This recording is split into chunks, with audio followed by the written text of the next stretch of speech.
Hello, আসসালামু আলাইকুম। আজকে আমি নিয়েছি মজাদার এই সামোসা রোল রেসিপি। তো দেখেন এটা দেখতে যতটা সুন্দর এবং খেতে ততটাই মজার, দেখতেও মজাদার। তো এটা দেখবেন এইভাবে সার্ভ করলে কেউ বুঝতেই পারবে না যে আপনি বাসায় বানিয়েছেন কিংবা হোটেল থেকে নিয়ে আসছেন। তো প্রথমে আমি নিয়েছি আটা। আমি নর্মাল প্যাকেট যে আটাগুলি পাওয়া যায় ওগুলো নিয়েছি।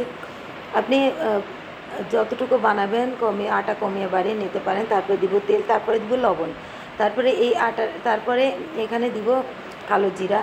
কালো জিরাটা দেওয়ার চেষ্টা করবেন, খুবই ভালো একটা ফ্লেভার আসে। তারপরে এখানে তেল তেল আর এই শুকনো উপকরণগুলি এইভাবে মাখিয়ে যতক্ষণ না মুঠি হবে ততক্ষণ পর্যন্ত আপনি মাখতে থাকবেন। তারপরে আস্তে আস্তে পানি দিয়ে ডোটা বানিয়ে নেবেন। আমি এখানে ডোটা বানিয়ে নিয়েছি। দেখেন আমি ডোটা বানিয়ে নিয়ে তারপরে এটাকে পলিথিনে ভরে আমি এটাকে আমি দেখেন পলিথিনে ভরে এটা 10 মিনিট রেস্টে রেখে দিয়েছি।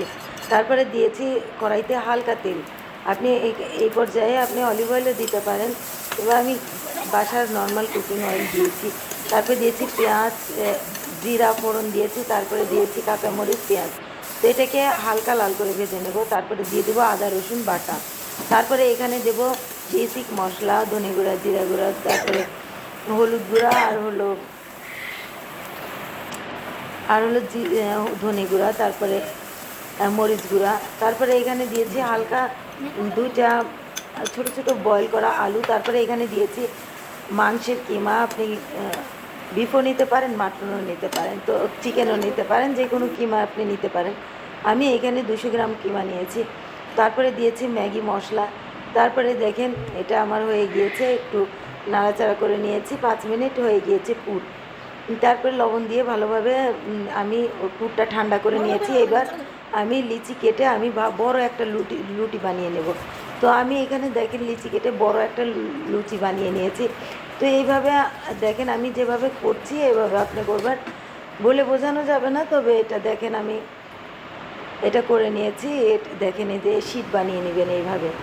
তো আমি সবগুলিকে এইভাবে আস্তে আস্তে শীট বানিয়ে নিয়েছি। অনেকগুলো শীট হয়েছে আমার। তো এভাবে শীট বানিয়ে নেবেন আপনি। এখন এই পর্যায়ে আপনি তাওয়ায় একটু ছেঁকে নিতে পারেন। তো আমি তাওয়ায় ছেঁকে নিইনি, আমি ওইভাবেই নিয়েছি। তো আমি এখানে দেখেন রোলটা এইভাবে বানাবেন। তো রুটির বল দিয়ে কত সুন্দর হয়েছে দেখেন, আমি সবগুলি বানিয়ে নিয়েছি। এখানে কতগুলি হয়েছে রোল। তারপরে এখন চলে যাব তেল। আমি তেলটা গরম করে নিয়েছি, এখানে 2 কাপ তেল দিয়েছি। আপনি একটু তেলটা বেশি দেওয়ার চেষ্টা করবেন। তেলটা যত বেশি দিবেন এটা খেতে ততটাই ক্রিস্পি হবে। তো এখানে আমি সবগুলিকে এইভাবে এপিট ওপিট করে আপনি 3-4 মিনিট মতন ভাজলেই হবে, কারণ এটা শীতটা অনেক পাতলা করে আমি বানিয়েছি। তো এর বেশি আর পুরটাও রান্না করা, তো এটা ভাজতে বেশি সময় লাগবে না। তো উপরটা লাল লাল হলে আমি এখন নামিয়ে নেব। হালকা লাল হয়ে গিয়েছে, এখানে গোল্ডেন, আপনি আর কালার করতে চাইলে আরও গোল্ডেন কালার করতে পারেন। তো এই পর্যায়ে আমার ভালো লাগলো, তো এইভাবেই আমি তুলে নিয়েছি সবগুলি।